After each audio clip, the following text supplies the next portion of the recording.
Eh bien, salut tout le monde, bienvenue sur la chaîne de Soon Overwatch, et aujourd'hui, on va faire la toute première FAQ. Alors, première question de Herofunk, d'où te vient le pseudo Soon? Alors, le pseudo Soon vient aux alentours de 2011-2012. À l'époque, je m'appelais Terry 3000, Terry 5000, et je commençais à grandir, je me suis dit, ce pseudo, il est vraiment à chier. J'ai voulu changer de pseudo, et c'était à la période où je commençais à regarder du South Park, à l'époque où The Coon, c'était la dernière saison. Donc The Coon, c'était le héros enfin c'était le super héros de Cartman. Et j'aimais bien ce pseudo. Et bien entendu, j'allais pas choisir The Coon, donc j'ai changé la première lettre et j'ai trouvé Soon tout à fait correct, ne sachant pas aussi que ça voulait dire bientôt en anglais. C'est pas grave. La question de Beniel: quel est ton jeu d'enfance qui t'a fait aimer le jeu vidéo et quel sport pratiques-tu? Alors, je ne pratique pas de sport en ce moment. J'ai fait du football quand j'étais petit, en compétition, on va dire, entre guillemets. Et j'ai fait un peu de tout. J'ai fait un peu de bad, du tennis, j'ai fait un peu de tout pendant les vacances, pendant les périodes scolaires. Le jeu vidéo qui m'a fait vraiment aimer tout ça, on va dire que c'est beaucoup Quake 3 à l'époque, 1999. C'était le FPS, c'était la référence à côté de Counter-Strike. Même si je préfère Counter-Strike, mais mon père, comme il préférait Quake, je suis resté la plupart du temps sur Quake. Alors, question de Pipopotam. Comment es-tu rentré dans le monde de l'e-sport? Comment as-tu intégré ta première équipe? Alors, je suis rentré dans l'e-sport aux alentours de 2012. Je commençais vraiment à m'intéresser à la compétition, à l'e-sport. Et je me suis fait vite remarquer sur Shootmania en jouant énormément, en étant dans le top ladder. Malheureusement, j'étais en internat, donc j'ai pas pu vraiment briller parce que je pouvais jouer que le week-end et niveau pour faire une équipe c'était compliqué. Mais voilà, c'est sur Shootmania où je suis rentré dans le monde de l'e-sport et peu après Overwatch bien entendu, quelques années plus tard. Ma première équipe, comme j'ai dit, c'était pas facile, j'étais internat. Du coup, on pouvait jouer que le week-end. La question de Revali, je me posais cette question. Quand tu choisis de devenir joueur pro, tu fais comment pour chercher une team? Alors, quand t'es joueur pro, en général, c'est les autres qui te contactent parce que t'es pro, t'as des contacts, etc. Donc, en général, tu te fais pas trop de soucis. Soit si tu vas vers eux, soit c'est eux qui viennent vers toi. Donc, il y a du contact, il y a des tests. Tu testes pour savoir si t'es bon avec l'équipe. Et ensuite, c'est bon. Maintenant, si t'es pas joueur pro, c'est compliqué parce que, en gros, pour avoir une équipe, il faut les contacts. Donc, un peu des contacts de tout le monde qui peuvent te recommander et te montrer que t'es là. Il faut le niveau, donc il faut vraiment être très fort. Et il faut que quand il y a des gros joueurs qui jouent en ranked et qui disent tiens lui il est fort, bah ça tire dans la tête. Par exemple son teammate il va dire ah bah je recommande lui. Et là tu fais ah mais ça me dit quelque chose en ranked, ouais il m'a défoncé. Du coup ça rentre. Question maintenant. Question de Revali encore. Salut Soon, est-ce que être un joueur pro est une situation plutôt bonne? Je vais te dire oui, sur la plupart des jeux.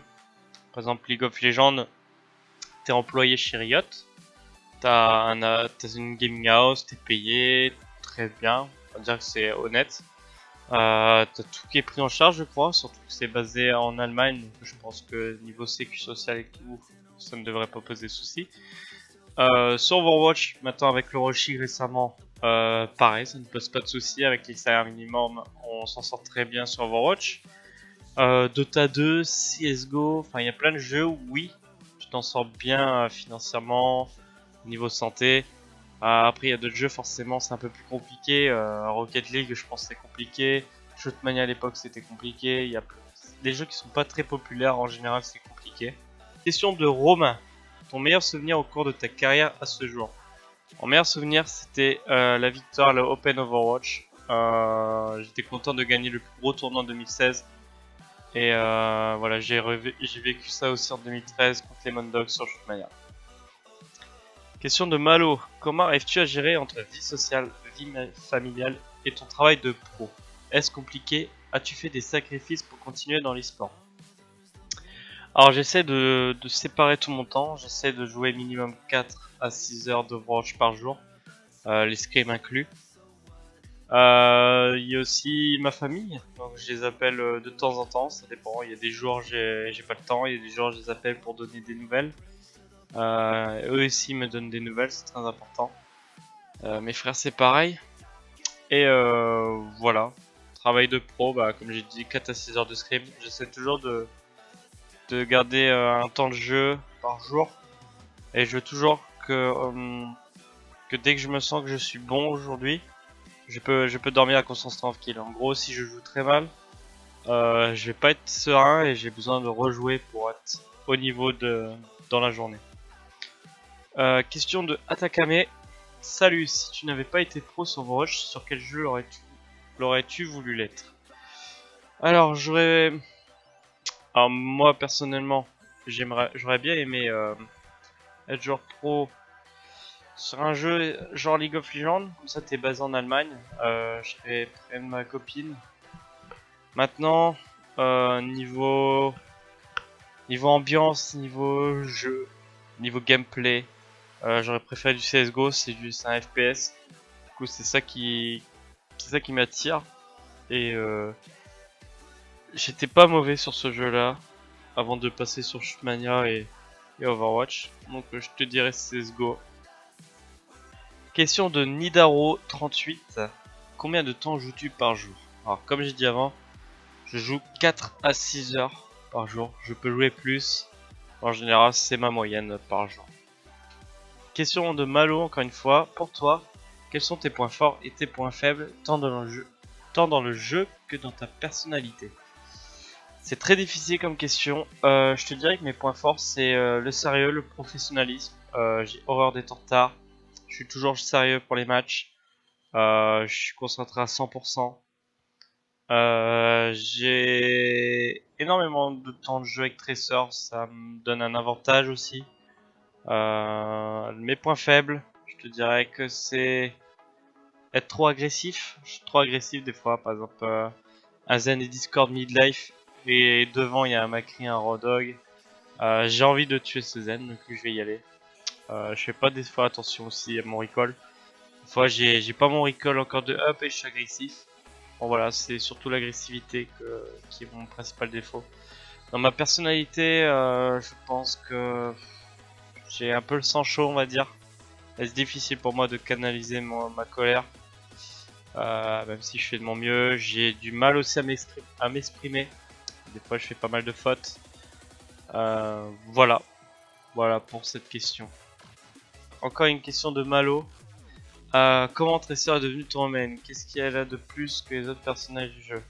Tracer est devenu mon main parce que c'était la méta à l'époque 2006. C'était la compo dive. Du coup, je devais jouer Tracer parce que j'étais le DPS Iscan et Nevix était le DPS projectile. Donc c'est devenu tout simplement Tracer plus que la méta dive est connue. Et qu'est-ce qu'elle a de plus que les autres personnages du jeu? C'est surtout ce qu'elle a de plus, c'est sa mobilité. Elle permet d'aller directement sur le payload pour qu'on teste, parce qu'en général, il y a toute l'équipe qui push, par exemple quand t'es en défense et qu'ils sont en attaque, t'as toute l'équipe qui push, et t'as toujours un Lucio ou un Zen tout seul sur le payload en train d'avancer le payload pendant ce temps-là. Et bah avec ta mobilité avec tes sorts, tu vas pouvoir contester le payload, peut-être tuer le Lucio et le Zen, et du coup ça force l'équipe ennemie à reculer vers toi en fait. Du coup ça donne un avantage à tes alliés. En général c'est ça ce qu'elle a de plus. Question de Legal. Est-ce que tu prends du plaisir à jouer Tracer ou tu préfères Macri? Je prends du plaisir sur les deux. Je prends du plaisir à jouer Soldier, je prends du plaisir à jouer Widow, Hot Dog. Je prends vraiment du plaisir à quasiment jouer tous les héros. Le truc c'est que je peux pas les jouer n'importe comment, ça dépend des compos, ça dépend des maps. Et en général, dans les compos, enfin dans les ranked, en général t'es là pour gagner, du coup tu fais de ton mieux, du coup tu prends les persos où t'es le plus à l'aise. Donc moi pour les DPS scan, je reste toujours en e-scan. Question de Misaiko. Yo, à part Overwatch, que fais-tu dans la vie? Alors récemment on a bougé à Los Angeles, donc je fais pas grand chose. Vegas c'était pareil. En général je passe mon temps à jouer à Borderlands avec ma copine, à regarder des séries, à regarder des films. Alors, tout ce genre là que tu restes, enfin toutes ces choses là que tu restes à la maison en fait. Je fais pas grand chose du coup par Overwatch. Peut-être même un peu de PUBG, qui sait. Question de Noot. Pourquoi as-tu changé Zoe pour Logitech, entre parenthèses pour la souris. J'ai changé la Zoe FK2 pour une Logitech Pro. Tout simplement parce que la Zoe FK2 était très bien niveau tracking. Mais j'avais besoin de jouer Widow et Macri qui requiert de faire des flickshots. Et du coup, la Logitech Pro est beaucoup mieux pour ça. J'ai switch pour ça en principe, en général, on va dire. Question de Yume. Peux-tu me révéler le secret de ta beauté? C'est un secret, je ne pourrais pas te le dire. Question de Biambo. J'ai eu la chance de gagner ton maillot chez le giveaway de Dégain. Est-ce que tu peux en faire gagner dans le futur pour les autres personnes qui n'ont pas eu la chance d'en gagner un? En tout cas, on est tous avec la France. Hashtag avec le 6. Merci pour ton message d'encouragement. C'est passé, on a fini 4ème. J'espère que tu es satisfait. Moi, je suis. Alors oui, c'est très bien de penser aux autres. Et du coup, oui, je vais faire des giveaways d'autres maillots de l'équipe de France. Peut-être même Rogue, qui sait, je verrai. J'ai prévu en décembre d'aller à un bar, genre Meldon, pour se rencontrer entre abonnés. Et ça sera à ce moment-là que je ferai sûrement des giveaways. Question de Liquist. Ça va être quoi ton numéro sur ton maillot pour l'Osh League? 99. Question de Asgard. En game, vous vous appelez par vos prénoms, surnoms ou par vos pseudos? Ça dépend. Par exemple, je vais dire Wins, parce que Michael c'est trop long, je dis Wins. AKM c'est un peu trop long, du coup je dis en général Didi. Ça dépend des personnes. Sinon, chez Valiant, on se connaît pas encore tous très bien. Du coup, pour le moment, on s'appelle tous par nos pseudos. Les games en LAN sont-elles enregistrées en POV pour que vous puissiez analyser vos games individuellement? Si tu dis les games en LAN à propos des compétitions, non. Parce que en compétition, il n'y a aucun record à part le stream. Maintenant, quand on est en scrim, pardon, les entraînements, pour ceux qui ne savent pas ce que c'est un scrim, non plus. Non plus. Chez Rogue, on ne le faisait pas. Et chez Valiant, personne s'enregistre soi-même. Question de Malo. Peux-tu nous expliquer ce qui se passe dans les coulisses avant une game officielle? Comment vous préparez tous ensemble entre les games? Comment préparer la prochaine game? Qu'est-ce que vous mettez en place, etc. Alors, je vais parler pour Rogue, principalement l'équipe de France. Donc avant une game, on garde notre énergie, on se canalise, on mange un peu, si c'est l'heure. On essaie de garder un petit temps aussi de 30 minutes, 1 heure, le temps de digérer, si possible. On peut pas toujours avoir le temps. Voilà, on se concentre, on fait un briefing de ce qu'on va faire. Cette équipe joue tel compo, il faudra faire attention à ça. Entre les games, quand on prépare la prochaine game, en général, on se fait un débrief de la game d'avant. On dit qu'est-ce qui n'a pas allé. Ensuite, on refait un briefing. Surtout, on se repose. Entre deux games, on se repose, on se régénère un peu. Encore une question de Malo, encore une fois. Comment arrives-tu à gérer la pression entre le match, les coéquipiers, l'enjeu et les réseaux sociaux? Je vais te dire que c'est l'habitude. Je sais que pour une personne, la première fois qu'il va aller sur une scène, il va avoir énormément de pression, il va se dire ah mais qui teammates me font confiance, si je fail, ils vont être déçus de moi, je vais peut-être me faire kick. Oh là là, il y a plein de gens qui me regardent, c'est vraiment stressant. À force de faire des compétitions en scène, comme moi et Co, on commence comment dire, à ignorer tout ça, on porte même plus attention. On est juste focus sur la game, on pense qu'à la game. Et on sait très bien que si on joue notre jeu, tout va bien aller. Question de Serbe. C'est déjà arrivé que vous vous engueuliez. Si c'est le cas en match, vous arrivez à mettre tout ça de côté pour rester focus. En général, les joueurs pros sont toujours concentrés in-game. S'il y en a un qui rage, tout de suite, toute l'équipe le calme tout de suite. Parce que c'est très mauvais de rager pendant un match. Il y a très peu de pros qui font ça. Et quand ça arrive, en général, ça calme rapidement. Question de Blasnimus. Salut Soon, comment était votre état d'esprit au début et fin de chaque match de la World Cup? Est-ce que c'était pas chaud psychologiquement de devoir faire direct le match contre la Suède? En tout cas, c'était des matchs épiques, merci. Merci à toi Blasnimus. Notre état d'esprit, il était à 100%. On avait vraiment envie d'arriver en demi, surtout pour jouer contre la Corée, même si on savait que les USA avaient une chance. Donc on était motivé à bloc contre la Chine. On a réussi à battre la Chine 3-1. On était très très contents de nous. On est arrivé contre la Corée. On était encore plus motivés. On voulait vraiment les battre. On voulait voir sur la première map un peu comment ça allait se passer pour tout le match. On a perdu les 2 premières maps de très peu. Ça s'est joué à un fight. Et à partir de ce moment-là, on a commencé à avoir une baisse de motivation. On était dégoûtés. On aurait pu finir à 3-0. Et ouais, c'était très chaud psychologiquement de devoir faire direct le match parce que Blizzard, ils étaient en retard. Et voilà, quand on avait plus de motivation, on avait faim, on n'avait pas mangé depuis des heures. On en a qui s'en foutaient pour cette 3ème place.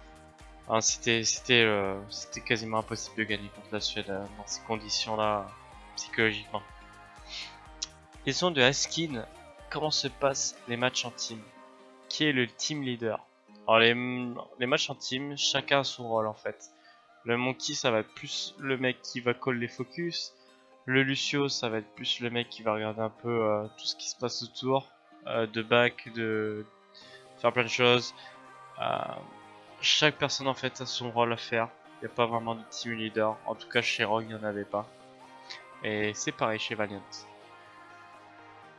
Question de Zerka. Au niveau de l'organisation, ça se passe comment chez Valiant avec les 11 joueurs? Oui, c'est très compliqué niveau organisation. On a un coach, un manager, un analyste qui travaille énormément derrière nous. Il y a pas mal d'idées, il y a des rotations, c'est du 6 contre 6 avec l'analyste qui scrim avec nous parce que c'est un ancien joueur coréen qui jouait Lucio, je crois. Je sais plus chez qui il jouait. Mais voilà, il est pas mauvais en Lucio. Et niveau organisation, ouais, c'est compliqué, je peux pas vous en dire plus. Une question de Bob Sparks. Désolé si la question a déjà été posée. Le roster de LA Valiant comporte une dizaine de joueurs, ce qui implique des joueurs qui seront remplaçants.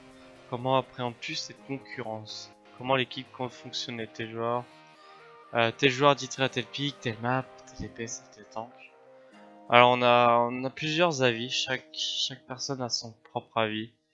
L'avis de Moenco c'est qu'on voudrait faire un roster de 6 personnes, le starting roster, avec les meilleurs joueurs à l'intérieur. Et à côté, une team B avec les 5 autres restants, avec un 6ème qui peut last, je sais pas, n'importe qui, quelqu'un qui prend et qui fait que last.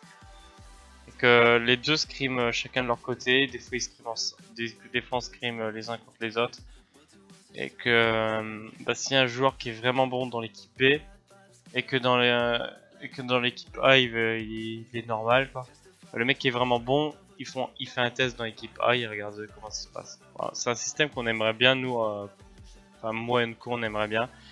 Après, chacun a ses avis, du coup, niveau staff, ça a d'autres projets, on sait pas encore comment ça va se passer. Donc voilà. Et question de Liquist, est-ce que Valiant a loué une salle dans les studios Blizzard avec accès au serveur live comme les autres teams, ou bien est-ce que vous allez jouer depuis votre team house? Alors j'ai cru entendre oui que Blizzard ont des studios pour les équipes pour s'entraîner en mode LAN. Nous, de ce que je sais pour l'instant, je pense qu'on va plus rester dans notre team house. C'est pareil, il y a plusieurs avis. D'autres préfèrent jouer des teams Overwatch League. D'autres personnes préfèrent jouer contre des teams contenders pour pas dévoiler nos strats. Voilà, des avis divergent. Personne n'est encore sûr de ce qui va se passer. Donc voilà, je n'ai pas d'autre, je n'ai pas de réponse à t'offrir. Voilà, cette vidéo des FAQ est terminée. J'espère que ça vous a plu. J'ai fait de mon mieux pour répondre le plus clairement possible, sans rentrer trop dans les détails. Dites-moi en commentaire si vous avez aimé. Désolé pour ceux qui ont posé des questions qui ne sont pas dedans. J'en ferai d'autres, ne vous inquiétez pas, on en fera une sûrement dans le mois prochain. Sur ce, je vous dis à la prochaine pour une autre vidéo. Ciao!